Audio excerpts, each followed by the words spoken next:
দেখতেই পাচ্ছেন বন্ধুরা, আজকে আমরা চলে এসেছি জিৎ দাদার বাড়িতে। এবার দেখা যাক জিৎ দাদা কী করছে। আরে জিৎ দাদা খেতে বসেছে আজকে, তো দেরিতে জিৎ দাদার খাবার। কাকি কি হলো আজকে মেনু?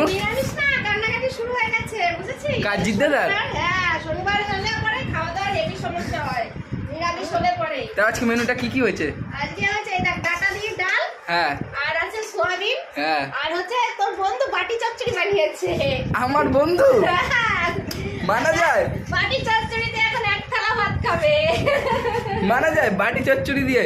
হ্যাঁ, তোরা বাটি চচ্চড়িতে এক থালা ভাত খেতে পারবি না, জীবন খেয়ে নেবে। দেখ কত সুন্দর, এমনি তরকারিটা দেখে মনে আর হচ্ছে আলু ভালো বানিয়েছে। বাহ, ভালোই হয়েছে, এটা দিয়ে এখন খাবে ও।